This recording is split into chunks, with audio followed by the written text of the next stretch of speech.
మీరు ఫలించుడి అని చెప్తున్నాడండి. మొట్టమొదటి ఏమన్నాడు? మీరు ఫలించండి అంటున్నాడండి.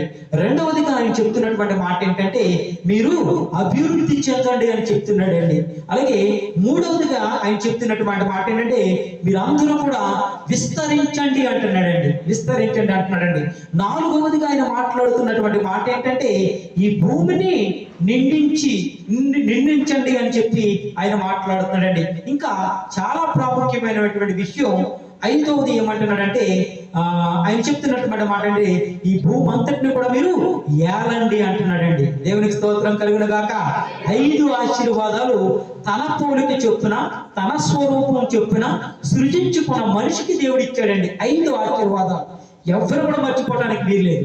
చాలా మంది కూడా నా వల్ల ఏమీ కాదని అనుకుంటుంటున్నారు. మన వల్ల అన్నీ అవుతాయండి. మనలో ఏముండాలంటే ఒక ధైర్యం ఉండాలి. దేవుడు ఇచ్చినటువంటి అధికారాన్ని జ్ఞాపకం చేసుకోవాలి. దేవుడు ఇచ్చినటువంటి వాగ్దానాన్ని మనం జ్ఞాపకం చేసుకోవాలి. ప్రభు ఎంత స్పష్టంగా మాట్లాడుతున్నాడో తెలుసండి. ఆయన అంటున్నాడు మీరు రాజుగా ఉండి వేళని అంటున్నాడండి. మీరు బానిసలు కాదు, నా బిడ్డలు మీరు, నా కుమారే, నా కుమార్తె, నా కుమారుడు మీరు. నేను రాజుని కదా, నాకు పుట్టినటువంటి బిడ్డలు, నేను ఏలుతున్నటువంటి బిడ్డలు, నేను ఏర్పాటు చేసుకున్న జనాంగము మీరందరూ కూడా ఎలా ఉండాలంటున్నాడంటే మీరు ఫలించండి, అభివృద్ధి చెందండి, విస్తరించండి, భూమి నిండించండి. అలాగే ఆయన చెప్తాడు ఈ భూమి అంతటిని కూడా మీరు ఏలండి ఏలండి అని చెప్తూ ఆయన చెప్తున్నటువంటి మాట ఏంటంటే దేవుడు చేసినటువంటి వాగ్దానాలతో కూడినటువంటి ఒక బాధ్యతను మనకు అప్పగిస్తున్నాడండి. ఆయన అంటున్నటువంటి మాట ఏంటో తెలుసండి, నేను మీకు తండ్రి అయి ఉన్నాను అంటున్నాడండి. ఆయన అంటున్నటువంటి మాట నేను మీకు భర్త అయి ఉన్నాను అంటున్నాడండి. ఆయన చెప్తున్నటువంటి మాట ఏంటంటే నేను మీకు ప్రియుడు అయి ఉన్నాను అంటున్నాడండి. ఆయన అంటున్నటువంటి మాట నేను మీకు స్నేహితుడిని అయి ఉన్నానని నేను చెప్తున్నాడండి. ఆయన అంటున్నటువంటి మాట ఏంటంటే నేను కాపరిని అయి ఉన్నానని చెప్పి మాట్లాడుతున్నాడండి. ఎంత గొప్ప దేవుడండి. ఇవన్నీ చెప్తూ అంటున్నాడు మీ అందరికి నేను రాజు అయి ఉన్నాను అంటున్నాడండి. దేవునికి స్తోత్రం కలుగును గాక. ఇన్ని క్వాలిటీస్ మన అందరికి ఇస్తున్నాడండి. ఆయన రాజులకు రాజండి. అయ్యా నా కుమార్తెలు కదా, నా పోలిక చెప్తున్నా, నా స్వరూపం చెప్తున్నా, మిమ్మల్ని అందరినీ కూడా నేను సృష్టించుకున్నానే, మీకు ఎన్ని అధికారాలు ఇస్తున్నారో తెలుసండి. చాలా మంది కూడా భయపడిపోతున్నారు, నేను ఏమీ చేయలేనని చెప్పి కృంగిపోతూ ఉంటున్నారు. కానీ ఎంత మాత్రం కూడా మనం కృంగిపోవడానికి వీల్లేదు, మనం భయపడవలసిన అవసరం లేదు. మనందరినీ కూడా సృజించినటువంటి దేవుని వైపు మనం చూస్తున్నట్లయితే ఈ ఆశీర్వాదాలన్నీ కూడా మన జీవితంలో దేవుడు అంటున్నాడు నేను నెరవేరుస్తానయ్యా, మీరు నన్ను నమ్మండి అంటున్నాడండి. పరిశుద్ధ గ్రంథం నుండి ఆది కాండము 1వ అధ్యాయం 27వ వచనం. ఆది కాండము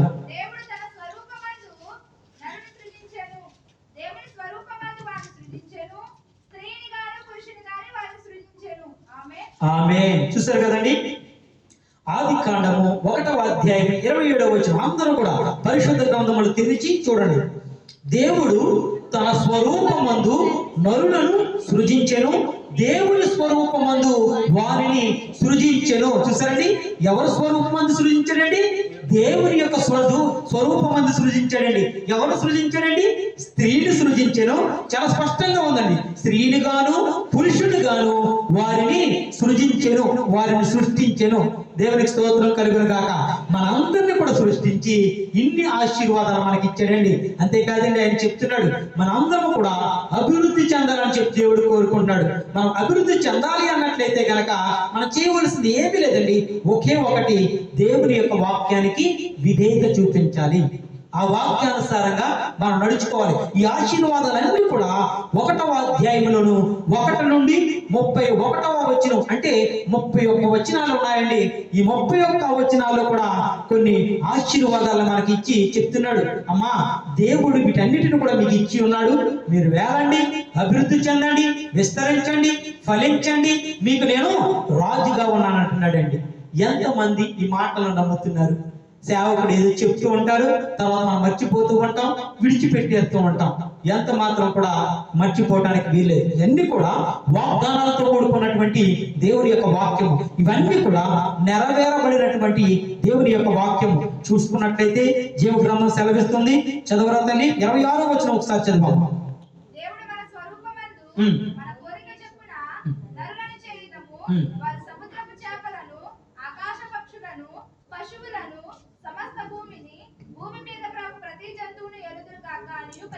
ఆమేన్. చూసారండి ఎంత స్పష్టంగా ఉందండి.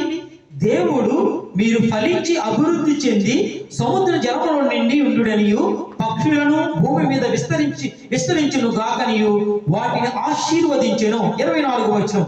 దేవుడు వాటి జాతుల ప్రకారము అనగా వాటి వాటి జాతి ప్రకారము పశువులను, పురుగులను, అడవి జంతువులను భూమి పుట్టించు గాక అని పలికెను. ఆమేన్. చూసారండి, దేవుడు తన నోటి మాట ద్వారా ఏమైతే పలికాడో అవన్నీ కూడా కలిగినాయండి.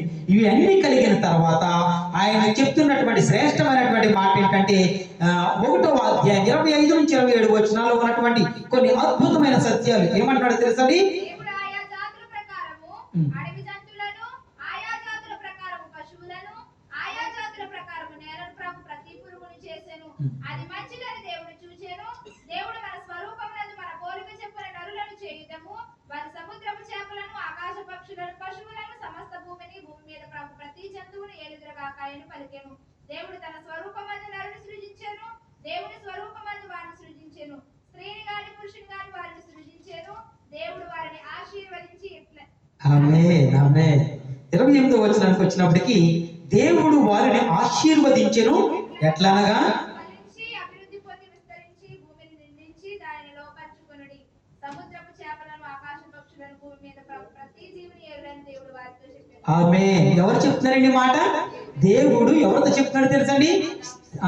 స్త్రీగా పురుషుడిగా దేవుడు ఎవరినైతే ఏర్పాటు చేసుకున్నారో వారందరికీ చెప్తున్నాడు, అయ్యా మీ కొరకు నేను అన్నిటిని కూడా నేను సిద్ధపాటు చేసి ఉన్నాను, వీటన్నిటిని కూడా మీరు వేలండి అని చెప్పి దేవుడు వాక్యం ద్వారా పలుకుతున్నాడండి. ప్రతి జీవుని ఏలుడని దేవుడు వారితో చెప్పెను. 28వ వచనం వచ్చినప్పటికి ఏమంటాడంటే దేవుడు వారిని ఆశీర్వదించును. ఎట్లనగా మీరు ఫలించండి, అభివృద్ధి చెందండి, విస్తరించండి, భూమిని నిండించండి, లోపరుచుకొనుడి, సముద్రపు చేపలు, ఆకాశ పక్షులను, భూమి మీద ప్రాకు ప్రతి జీవిని ఏలుడని వారితో చెప్పాను. అవునండి, భూమి మీద ఉన్న ప్రతి జంతువుని ఏంటి, పక్షుల్ని అన్నిటిని పైన మనందరికీ కూడా ఏమి ఇచ్చాడు తెలుసండి? ఒక అధికారం ఇచ్చి ఉన్నాడు. మీరు ఏలండి అయ్యా, మీ కొరకే నేను సృష్టించి ఉన్నాను, మిమ్మల్ని నేను ఏర్పాటు చేసుకున్నాను, నా స్వరూపం చొప్పున, నా పోలిక చొప్పున మిమ్మల్ని అందరూ కూడా తయారు చేసుకున్నాను అని చెప్పి ఆయన చెప్తున్నాడండి. కాబట్టి మనం అందరము కూడా మనం ఎంత మాత్రం కూడా మర్చిపోకూడదు. ఈ భూమి మీద ఉన్నటువంటి ప్రతి దాని మీద కూడా మనకి అధికారం ఉంది, అధికారం ఉంది. ఈ సత్యాన్ని ఎవరు కూడా మర్చిపోకూడదు. నాకు ఏ అధికారం లేదనుకున్నారేమో, మీరు నోటి ద్వారా ఏమైతే పలుకుతారో అది జరుగుతుంది. అంత శక్తిని దేవుడు మనకి ఇచ్చి ఉన్నాడు. అది జరగాలి అన్నట్లయితే మనం అందరం కూడా ఎలా ఉండాలి తెలుసండి? దేవుని మాటకి విధేయులై ఆయన వాక్యానుసారంగా, ఆయన చిత్తానుసారంగా నడుచుకుంటూ నువ్వు ఏది పలికినా అది నీ జీవితంలో జరిగిస్తాడు. అంతకు మించి సందేహమే లేదు. చాలా మంది అంటారు, మేము ప్రార్థన చేస్తే మాకు జవాబు రావట్లేదు, పాస్టర్ గారు ప్రార్థన చేస్తానా మేము విజయం పొందుకోవట్లేదు. అమ్మా, నా ప్రార్థన నీ ప్రార్థన కంటే ప్రాముఖ్యమైనది ఏంటంటే నీ విశ్వాసం చాలా ప్రాముఖ్యం. నీకు దేవుడి మీద నీకు నమ్మకం ఉందా? దేవుడు నీ పట్ల కార్యం చేస్తాడని మీరు నమ్ముచున్నారా? అయితే ఖచ్చితంగా నమ్ముట నీ వలన అయితే నమ్మువానికి నువ్వు ఏదైతే అడుగుతావో, ఏదైతే నువ్వు ఆశిస్తున్నావో అది పొందుకుంటావని చెప్పి వాక్యం ద్వారా ఆయన మాట్లాడుతున్నాడు. కాబట్టి చాలా మందిలో అపనమ్మకం ఎక్కువ, అవిశ్వాసం మరీ ఎక్కువ. కాబట్టి ఆయన చెప్తున్నటువంటి మాట ఏంటంటే మీరు అవిశ్వాసులుగా కాకుండా విశ్వాసులుగా ఉండి నాతో మీరు నడవండి అంటున్నాడండి ఆయన. కాబట్టి వీటన్నిటిపైన నీకు అధికారం కావాలన్నట్లయితే గనక మనం చేయవలసింది ఏంటంటే దేవుని వాక్యానుసారంగా మనం నడుచుకోవాలి. ఆ వాక్యాన్ని మన హృదయంలో తీసుకుని మనం అందరము కూడా దేవుని చిత్తాన్ని జరిగించాలండి. అంతేకాదండి, ఆయన చెప్తున్నటువంటి శ్రేష్టమైనటువంటి మాట చూడండి. మొదటి తెస్సలోనిక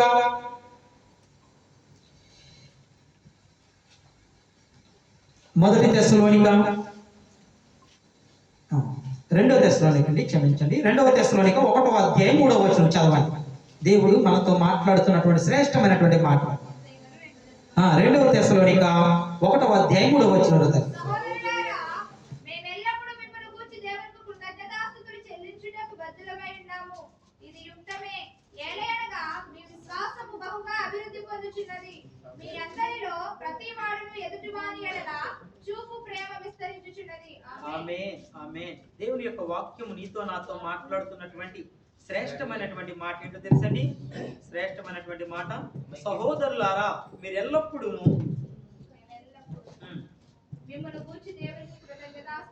మీరెల్లప్పుడూ మిమ్మల్ని గూర్చి దేవునికి కృతజ్ఞతాస్తుతులు చెల్లించుటకును బద్ధులమై ఉన్నాము, ఇది యుక్తమే.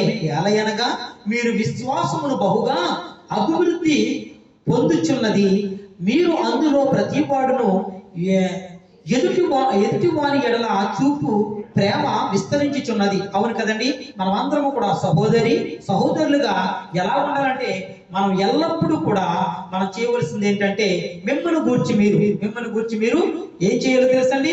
పరిశుద్ధ గ్రంథం సెలవిస్తుంది, దేవునికి కృతజ్ఞతాస్తుతులు చెల్లించాలి. మనం కృతజ్ఞతాస్తుతులు చెల్లించే వారిగా ఉన్నామండి. ఒకసారి ఆలోచించండి, ఏ కార్యం పెట్ట దేవుడు చేసినా సరే మన కృతజ్ఞత చాలా ప్రాముఖ్యం. చాలా మంది కూడా దేవుడు మేలు చేయలేనంత వరకు కూడా చాలా భక్తి చూపిస్తారండి, చాలా వినయం చూపిస్తూ ఉంటారు. దేవుని దగ్గర నుంచి ఎప్పుడైతే మేలు పొందుకున్నారు, సాక్షాత్తు మన సంఘంలోనే చాలా మందిని చూశానండి, వాళ్ళు చేసేది ఏం చేసేసారు? మొట్టమొదటిగా మందిరానికి దూరం అయిపోతారు. రెండవది ఏంటో తెలుసండి?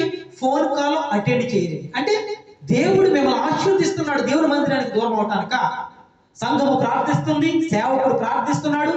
కృతజ్ఞత కలిగి మీరు చేయవలసింది ఏంటంటే, నా పట్ల దేవుడు మేలు చేస్తాడు కాబట్టి నేను దేవుని మందిరానికి కృతజ్ఞత కలిగి నేను దేవుని మందిరానికి వెళ్ళాలి. ఈ కార్యము దేవుడు చేస్తాడని చెప్పి ఎవరు కూడా మర్చిపోవడానికి వీల్లేదండి. ఈ రోజుల్లో మనుషుల్లో ఏంటంటే తెలుసండి? కృతజ్ఞత. పరిశుద్ధ గ్రంథం సెలవిస్తుంది, కృతజ్ఞత లేనివాడు నా వాడు కాదు. ఖచ్చితంగా చెప్తున్నాడు, నేను మేలు చేశాను కదా, ఆ మేలుకి మీరు కృతజ్ఞత చూపించండి. ఎందుకు నన్ను మర్చిపోతున్నారు? మేలు చేయలేనంత సేపునేమో మొట్టమొదటిగా మందిరానికి వచ్చేస్తారు, ప్రతిరోజు మందిరానికి వచ్చేస్తారు, ప్రతి వారం ప్రార్థన చేయించుకుంటారు, ప్రతిరోజు ఆన్లైన్ లో అటెండ్ అయిపోతుంటారు. మరి మేలు పొందుకున్న తర్వాత, మీరు ఆశీర్వదించబడ్డ తర్వాత, మీరు విస్తరించిన తర్వాత, మీరు అభివృద్ధి చెందిన తర్వాత దేవుడిని ఎందుకు మర్చిపోతున్నారు? పరిశుద్ధ గ్రంథం సెలవిస్తున్నటువంటి శ్రేష్టమైనటువంటి మాట ఏంటంటే, అమ్మా మీరు దేవునికి కృతజ్ఞతాస్తుతులు చెల్లించబద్దులై ఉన్నాము. అంతేకాదండి, ఇది యుక్తమే అంటూ ఆయన చెప్తున్నాడు. ఎలాగనగా మీరు విశ్వాసమును బహుగా అభివృద్ధి పొందించుచున్నది. అవునండి, మన విశ్వాసం ఎప్పుడు కూడా దేవుడు చేసినటువంటి మేలును బట్టి మనలో ఇంకా విశ్వాసం పెరగాలండి. చాలా మంది బిడ్డలు కూడా నాకు ఎగ్జామ్స్ కొరకు ప్రార్థన చేయండి మా బిడ్డల కొరకు అన్నప్పుడు మేము విశ్వాసముతో దేవుడిని అడిగామండి.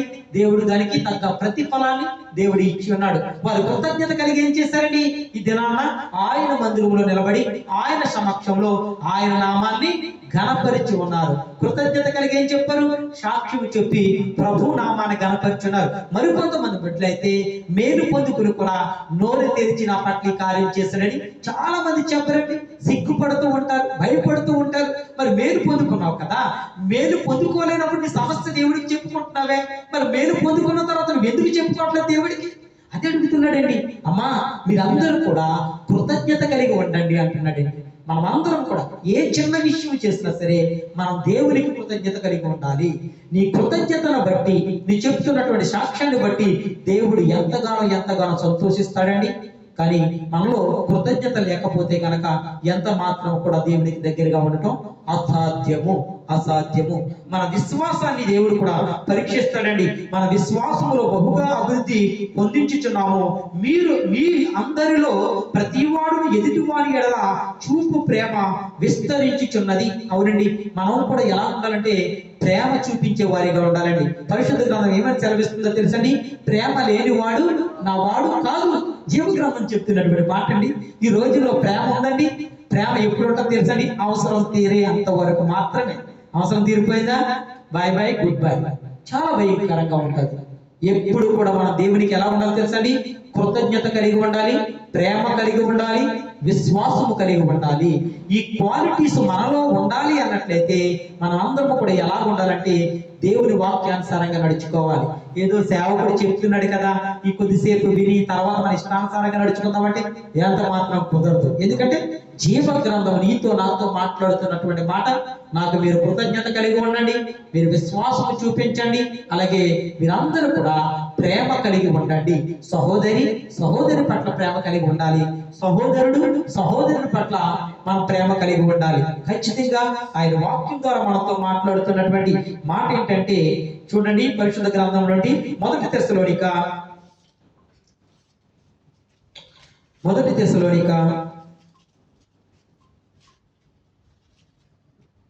చదవండి తల్లి.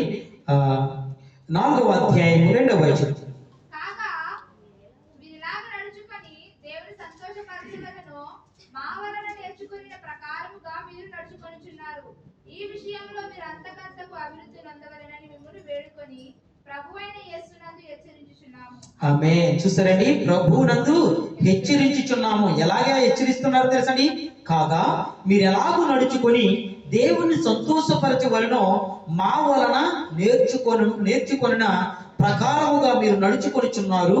ఈ విషయములో మీరు అంతకంతకు అభివృద్ధి నందవలనని మిమ్మలను వేడుకొని ప్రభువైన యేసునందు హెచ్చరించుచున్నాము.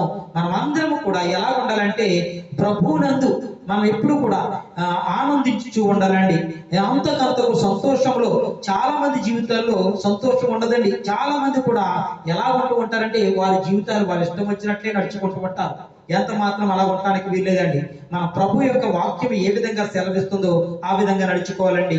మీరు ఎలాగ నడుచుకొని దేవుణ్ణి సంతోషపరచవలనో అలాగనే నడుచుకోండి. అంటే మనం దేవుణ్ణి ఏ విధంగా సంతోషపరచగలుగుతామో ఆ విధంగానే మనం నడుచుకోవాలండి. అంటే చాలా మంది బిడ్డలు అనుకుంటారు లోకంలో ఉన్న వారిని సంతోషపరచాలనుకుంటారు, కానీ జీవగ్రంథం సెలవిస్తుంది నన్ను సంతోషపరచండి అయ్యా. లోకంలో ఉన్న వారిని సంతోషపరిస్తే నీకు అది తాత్కాలికమైనటువంటిది, నన్ను సంతోషపరిచినట్లయితే నీకు అది శాశ్వతమైనది, నిత్య జీవము. కాబట్టి మనం ఎప్పుడూ కూడా మనుషుల్ని సంతోష పెట్టాలని చెప్పి చూడటానికి వీల్లేదు. మన ప్రభువుని సంతోష పెట్టాలి. ఏ విధంగా సంతోష పెట్టాలంటే మనం మన క్రియల్లో సంతోష పెట్టాలి, మన మాటల్లో సంతోష పెట్టాలి, అలాగే మనం దేవుని యందు భయభక్తులు చూపించడంలో సంతోష పెట్టాలి, దేవుని వాక్యానికి విధేయత చూపించాలి, సేవకుడు మాటకి విధేయత చూపించాలి. ఎలా నడుచుకోవాలండి? ఓవరాల్గా మనం చూసుకున్నట్లయితే దేవుని పోలి మనం నడుచుకోవాలి. దేవునికి స్తోత్రం కలుగును గాక. మనం అలా చేసినట్లయితే మనం అభివృద్ధి చెంది ఫలిస్తామని చెప్పి ఆయన మాట్లాడుతున్నాడండి. ఇంకా చూసుకున్నట్లయితే ఆయన మాట్లాడుతున్నటువంటి శ్రేష్టమైనటువంటి మాట హెబ్రీయులు రాసినటువంటి పత్రిక 11వ అధ్యాయము 6వ వచనం ద్వారా ఆయన మాట్లాడుతున్నాడు. చూడండి అమ్మా, హెబ్రీయులు రాసినటువంటి పత్రిక 11వ అధ్యాయము 6వ వచనం. విశ్వాసము లేకుండా దేవునికి ఇష్టడైనట అసాధ్యము. దేవుని యొద్దకు వచ్చువాడు ఆయన ఉన్నాడనియు నన్ను వెదకు వారికి బలము దయచేయువాడనియు నమ్మవలెను కదా. ఆమేన్. చూసారండి, విశ్వాసము లేకుండా దేవునికి ఇష్టడై ఉంట అసాధ్యము. మనలో ఉందండి విశ్వాసం? అది ఒక్కటి మాత్రం ఎవరు కూడా మర్చిపోకండి. మనకు మొట్టమొదటిగా దేవుని సన్నిధికి మనం వస్తున్నాం కదండి, వస్తున్నప్పుడు ఒక నమ్మకం ఉండాలి.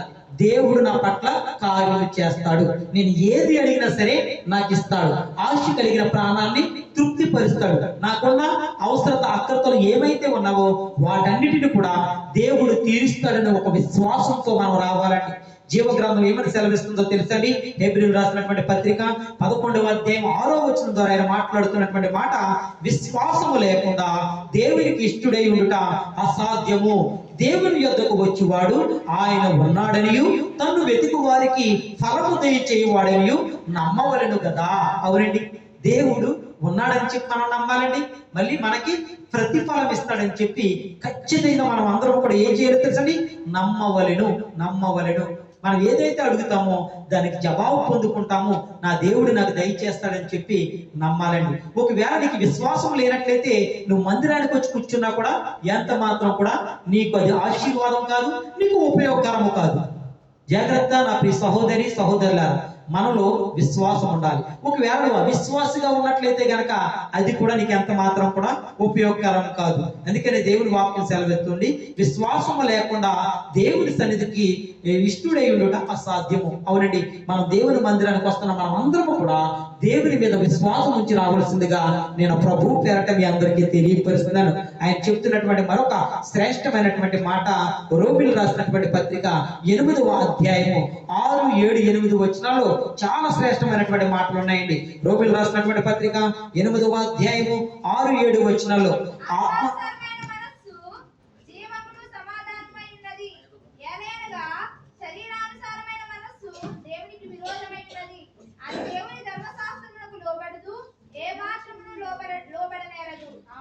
ఆమేన్. కాగా 8వ వచనం చదవండి. శరీర స్వభావము ఆమేన్ ఆమేన్. ఇది చాలా కఠినమైనటువంటి మాట అండి. అయినప్పటికి కూడా దేవుడు మన కొరకే లిఖింప చేసి ఉన్నాడు. 6వ వచనం చదువుతున్నాను. రోమిలకు రాసినటువంటి పత్రిక 8వ అధ్యాయం 6, 7, 8 వచనాలు. ఆత్మానుసారమైన మనస్సు జీవమును సమాధానమునై ఉన్నది.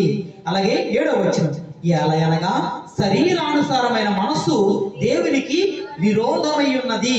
అదే అదే అదే అది దేవుని ధర్మశాస్త్రమునకు లోబడదు, ఏ మాత్రమును లోబడనేరదు. ఎంత స్పష్టంగా ఉందండి. అంటే శరీరానుసారమైన, అంటే మన శరీరంలో ఉన్నటువంటి కోరికలు, మనకున్నటువంటి ఆలోచనలు ఎలా ఉంటాయో తెలుసండి. అవి ధర్మశాస్త్రమునకు లోబడదు. ధర్మశాస్త్రం అంటే ఏదో కాదండి, మన చేతిలో ఉన్న ఈ బైబిల్ వాక్యాన్ని ఎంత మాత్రం కూడా నమ్మరు వాళ్ళు. ఎవరు? శరీరంలో ఉన్నటువంటి కోరికలు, వారి ఆలోచనని, వాళ్ళ తలంపుని వారు నెరవేర్చుకుంటూ ఉంటారు. చూస్తారండి, వారు ఏమంటున్నాడు, వారి గురించి ఏమని మాట్లాడుతున్నాడంటే అది దేవుని ధర్మశాస్త్రమునకు లోబడదు, ఏ మాత్రమును లోబడనేరదు.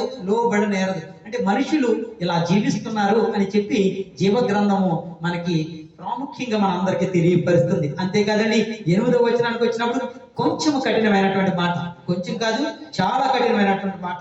కాగా శరీర స్వభావం గలవాడు దేవుణ్ణి సంతోషపరచనేరడు.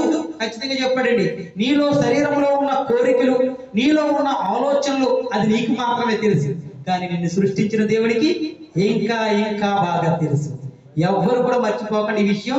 నా దేవుడు నన్ను చూస్తున్నాడు. ఒకవేళ ఇక్కడికి వచ్చి మీరు మంచిగా చక్కటి వస్త్రధారణ వేసుకుని కూర్చొని దేవుడు మాట్లాడని వచ్చేమో, మన దేవుడు వస్త్రాలను చూసేవాడు కాదు, పై రూపాన్ని చూసేవాడు అంతకంటే కాదు. ఆయన చూసేది ఏంటో తెలుసండి, హృదయ అంతరంగం నేను లెక్క పెట్టేవాడిని, నేను హృదయాన్ని చూసేవాడిని. హృదయ శుద్ధి లేనివాడు ఖచ్చితంగా చెప్తాడండి, హృదయ శుద్ధులు ధన్యులు. హృదయము అన్నిటికంటే బహుఘోరమైన వ్యాధి. మన హృదయాన్ని చూసేవాడండి. అందుకనే లేఖనాల ద్వారా మాట్లాడుతాను. 8వ వచనం, కాగా శరీర స్వభావం గలవారు దేవుణ్ణి సంతోషపరచనేరడు. మనలో ఉన్నటువంటి కోరికలను బట్టి దేవుని మనలో చెడు క్రియలు ఉన్నాయనుకోండి, దేవుడికి విరుద్ధమైన హేయమైన క్రియలు మనలో ఉన్నాయనుకోండి, దేవుడిని మనం మనస్ఫూర్తిగా ఆరాధించగలుగుతామా? దేవుడిని మనస్ఫూర్తిగా మనం ప్రార్థించగలుగుతామా? లేదు. దేవుని వాక్యం వినగలుగుతామా? అసలేని వినలేవండి. ఎందుకంటే మనలో ఉన్నటువంటి క్రియలు మనల్ని దేవునికి దగ్గరగా కాకుండా దూరంగా చేస్తున్నాయి. అది మనలో ఉన్నటువంటివే, అది మనకు బాగా తెలుసు. మనం సృష్టించినటువంటి నరులను స్త్రీగాను పురుషుడిగా సృష్టించిన దేవుడికి ఇంకా బాగా తెలుసు. జాగ్రత్త నా ప్రియ సహోదరులారా, వాక్యమైనటువంటి దేవుడు, అమ్మా మిమ్మల్ని ఫలించమంటున్నాను, అభివృద్ధి చెందమంటున్నాను, విస్తరించమంటున్నాను, మిమ్మల్ని రాజుగా చేస్తున్నాను, నా కుమారుడు నా కుమార్తె మీరు ఎలా జీవిస్తున్నారు వర్ణించుకున్నా ఆయన అన్ని చూస్తాడండి. చాలా క్షుణ్ణంగా అంటున్నాడు, ఆకాశం నుండి నరులను నేను దృష్టించుచున్నాను. దృష్టించుచున్నాను అంటే ఏంటో తెలుసండి, నేను చూచుచున్నాను. అందులో కొంతమంది మంచివారు ఉన్నారు, మరి కొంతమంది చెడ్డవారు ఉన్నారు. కొంతమంది దేవుణ్ణి ఆరాధిస్తున్నటువంటి వారు ఉన్నారు, మరి కొంతమంది దేవుని ఎదుట హేయమైన క్రియలు చేస్తున్నటువంటి వారు కూడా ఉన్నారు. మీరు శరీర క్రియలు మీలో ఉంచుకున్నట్లయితే నన్ను మీరు ఎంత మాత్రం కూడా సంతోషపరచనేరరు, ఎంత మాత్రము కూడా. కాబట్టి మనలో ఉన్నటువంటి శరీర క్రియలు మనకు తెలుసు, కాబట్టి వాటిని విడిచి దేవుని మందిరానికి రండి. అప్పుడు దేవుడు మీ ప్రార్థన ఆలకిస్తాడు, తర్వాత మీ అవసరతలు తీరుస్తాడు. ఈ దేవుడు ఏ అధికారం అయితే మనకి ఇచ్చాడో వాటన్నిటిపైన మీకు అధికారాన్ని ఇచ్చి మీరు వేలబడటానికి ఆయన కృప చూపిస్తూ ఉంటాడు. ఏది అడిగినా సరే ఇస్తాడండి. మన నోటి మాట ద్వారా అది కలగమంటేది కలుగుతుందండి. అంత శక్తిని ఇచ్చాడు దేవుడు. ఆయన పోలిక చెప్తూనే సృష్టించుకున్నాడు కదండి. ఆయన స్వరూపం అంటే ఆయన పోలికలండి. మనం అందరం కూడా చాలా మంది కూడా అందవికారంగా ఉన్నారు అని రకరకాల మాటలు మాట్లాడతారు. లేదండి, దేవుని చిత్త ప్రకారమే ప్రతి ఒక్కరు పుట్టి ఉన్నారు. కాబట్టి మనం ఏర్పాటు చేసుకుంటాం. అందంగా ఉన్నాం, ఇంకా అందంగా ఉన్నాం అనుకుని ఒకరిని ఒకరు హేళన చేసుకుంటారు. నువ్వు అసహ్యంగా ఉన్నావు, బాగోలేదు, అందవికారంగా ఉన్నావు అని మనం హేళన చేస్తూ ఉంటాం. కానీ ప్రభు అంటున్నాడు, అందము బహు మోసకరము, అందము వ్యర్థం అంటున్నాడండి ఆయన. సౌందర్యం వ్యర్థము, అందము మోసకరం అని చెప్పి ఆయన మాట్లాడుతున్నాడు. సొలొమోను భక్తుడి ద్వారా మాట్లాడతాడు. ఈ మాట సొలొమోను భక్తుడు ఎప్పుడు చెప్తాడు తెలుసండి? ఆయనకి ఎంతమంది ఉపపత్నులు తెలుసండి? ఆయన ఆ, చాలా మంది అండి, చాలా మంది. కానీ ఆయన చెప్తున్నటువంటి శ్రేష్టమైనటువంటి మాట ఏంటి తెలుసండి? అంతా కూడా వ్యర్థమని చెప్పి రాసుకున్నాడండి. ఎందుకంటే ఏమీ లేదు ఎందులో కూడా ఎంత మాత్రం కూడా సంతోషం లేదు, నెమ్మది లేదు, సమాధానం లేదు. ఎందులో ఉందంటే ఆయన చెప్తున్నటువంటి మాట నా దేవుని ఆరాధించడంలో ఉంది అంటున్నాడండి. దేవునికి స్తోత్రం కలుగును గాక. దేవుని కనపరచడంలో ఉంది అంటున్నాడండి. నేను దేవుని వాక్యానుసారంగా నడుచుకుంటే అందులో నాకు ఆనందం ఉంటున్నాను అంటున్నాడండి. ఎంత గొప్ప భాగ్యం అండి. ఆయన వ్యర్థమని చెప్తున్నాడంటే ఆయన అనుభవించాడు కాబట్టి ఆయన ద్వారా ఒక మంచి పాఠాన్ని మనకు తెలియపరుస్తున్నాడండి. అంతలో కనబడి ఇంతలో మాయమైపోయేటువంటి అల్పకాల పాప భోగం వైపు మీరు చూస్తున్నారే, అది ఎంతకాలం ఉంటుందండి మీతో? అది తాత్కాలికమైనటువంటిది, శాశ్వతమైనటువంటిది దేవుని యొక్క ప్రేమ అండి, దేవుని యొక్క మాటలండి, దేవుని యొక్క వాక్యం అండి. ఇది మన హృదయంలో ఉండాలి. ఇది మన హృదయంలో లేకుండా మన ఇష్టానుసారంగా మనం జీవిస్తే అది తాత్కాలికమైనటువంటి మాత్రమే. అవి కొద్ది రోజులు మాత్రమే, కొన్ని క్షణాలు మాత్రమే, కొన్ని సంవత్సరాలు మాత్రమే. జాగ్రత్త నా ప్రియ సహోదరి సహోదరులారా, ఆయన వాక్యమై ఉన్నటువంటి దేవుడు నీతో నాతో మాట్లాడుతున్నటువంటి శ్రేష్టమైనటువంటి మాట కీర్తనల గ్రంథము 147వ కీర్తన 11వ వచనం. 147వ కీర్తన 11వ వచనం. ఎవరు ఆశీర్వదించబడతారో చెప్తున్నాడండి.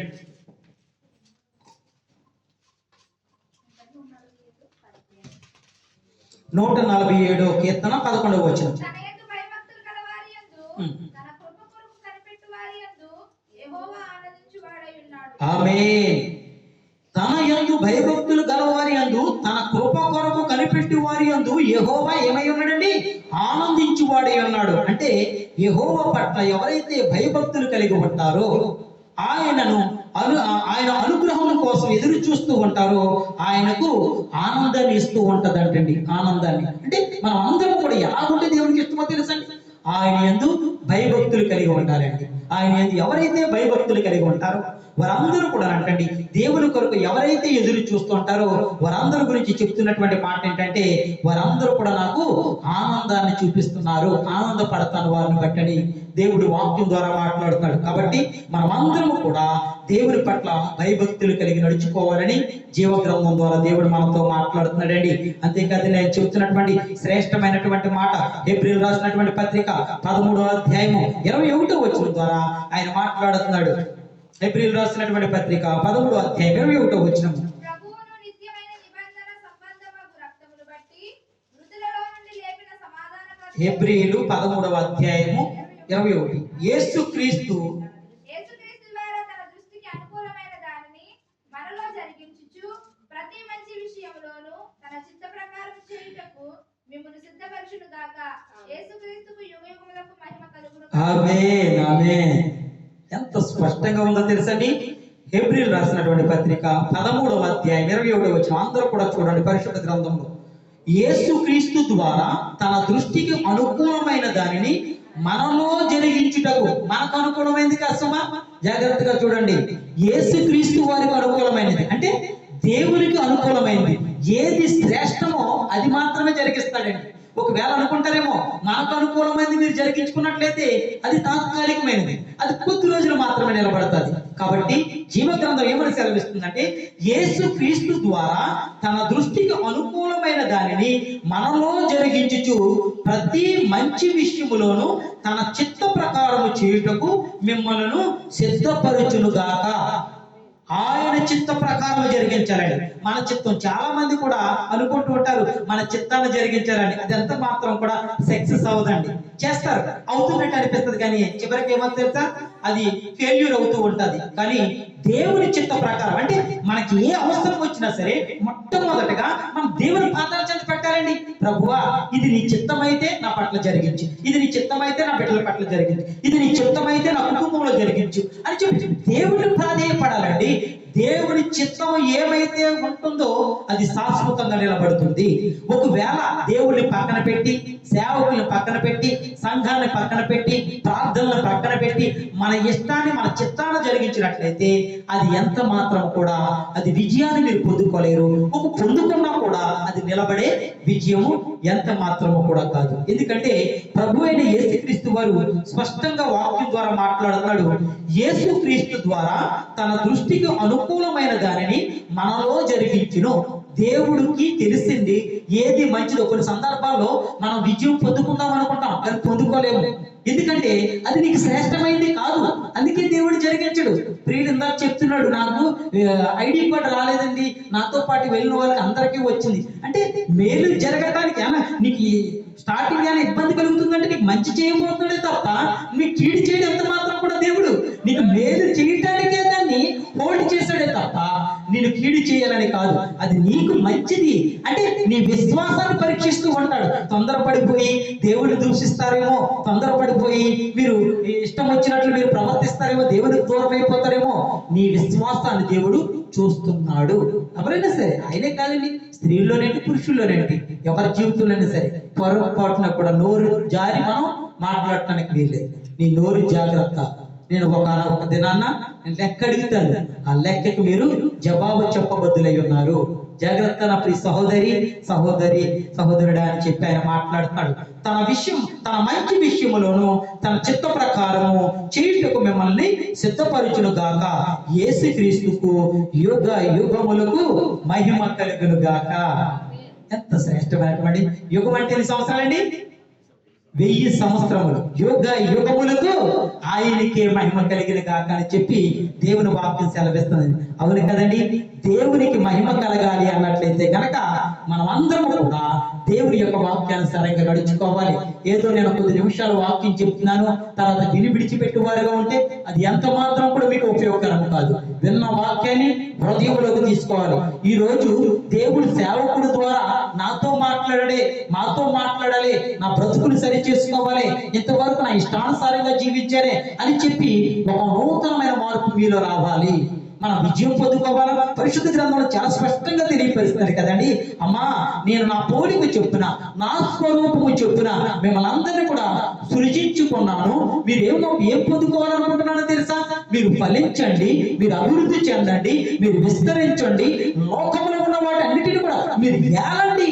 నేను మీ రాజును, మీ తండ్రి అయి ఉన్నాను, మీ భర్త అయి ఉన్నాను, మీ స్నేహితుడు అయి ఉన్నాను అని చెప్పి ఆయన మాట్లాడుతూ ఆయన అంటున్నాడు, మీ ప్రియుడు అయి ఉన్నాను, మీ రాజునయ్య నేను అని చెప్పి ఆయన మాట్లాడుతాడు. దేవుడు మనకు రాజుగా ఉన్నాడండి.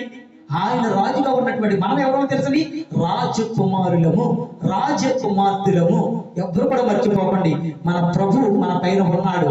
ఆయన వీటన్నిటిపైన అధికారం ఇచ్చాడని సత్యాన్ని ఎవరు కూడా మర్చిపోకండి. నేను చదువుబడినటువంటి మూలవాక్యంలో మనం చూసుకున్నట్లయితే ఆదికాండము 1వ అధ్యాయం 28వ వచనంలో దేవుని యొక్క వాక్యం ఇలా సెలవిస్తుందండి. దేవుడు తన స్వరూపమందు నరులను సృజించెను, దేవుని స్వరూపమందు వారిని సృజించెను, స్త్రీగాను పురుషులుగాను వారిని సృజించెను. అవునండి, మనందరిని కూడా కొంతమందిని స్త్రీలుగాను కొంతమంది పురుషులుగాను దేవుడు సృజించాడన్న సత్యాన్ని ఎవరు కూడా మర్చిపోకండి. కాబట్టి ఈ వాక్యం యొక్క ఈ ఆదికాండము 1వ అధ్యాయం 1 నుండి 31 వచనంలో ఉన్నటువంటి సారాంశం ఏంటంటే, నోరు లేనటువంటి మూగ జంతువులన్నీ కూడా ఎక్కడ దేవుడు ఉండమంటే అక్కడ ఉన్నాయండి. ఇంకా అంతేకాదండి, దేవుడు చెప్పాడు, అవి యాజ్ ఇట్ ఈజ్ గా దేవుడు ఏ విధంగా చెప్పాడో ఆ విధంగా దేవుడి యొక్క మాటకు లోబడి జంతువులన్నీ కూడా దేవుని మాట వింటున్నాయండి. కానీ ఏమి చేయమని ప్రభువు చెప్పాడో అవి మాత్రం చేస్తున్నాయండి. జంతువులు కానీ పక్షులు కానీ అన్ని కూడా చేస్తున్నాయి. ఏమి చెప్పాడు దేవుడి పరిశుద్ధ గ్రంథం ఆ విధంగా అవి నడుచుకుంటున్నాయి. కానీ పరిశుద్ధ గ్రంథం సెలవిస్తుంది, ఆయన అంటున్నటువంటి మాట ఏంటంటే, మనుషులు మాత్రము మాట వినటం లేదు,